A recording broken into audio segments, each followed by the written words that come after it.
নোয়াখালী জেলায় প্রতিবন্ধীদের মাঝে হুইল চেয়ার বিতরণ করেছে আম্বার গ্রুপের চেয়ারম্যান শওকত আজিজ রাসেল।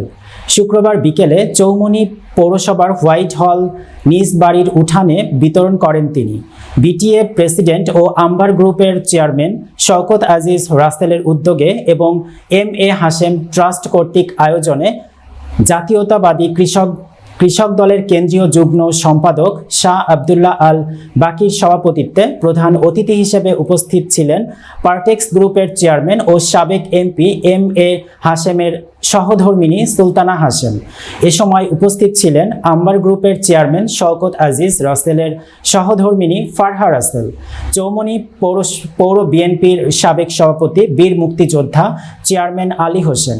অনুষ্ঠানে মোট 40 জন ব্যক্তিকে এ হুইল চেয়ার বিতরণ করা হয়।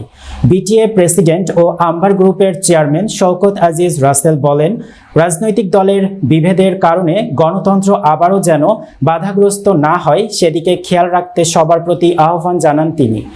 তারুণ্যের আইকন বিএনপির ভারপ্রাপ্ত চেয়ারম্যান তারেক রহমানের নেতৃত্বে যে কোনো মূল্যে দেশে ভোটাধিকার ও গণতন্ত্র প্রতিষ্ঠা করা হবে।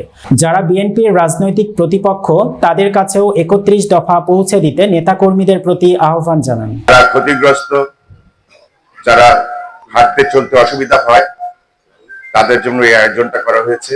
তাদেরকে আমরা হুইল চেয়ার বিতরণ করবো এম.এ. হাশেম ট্রাস্টের পক্ষ থেকে।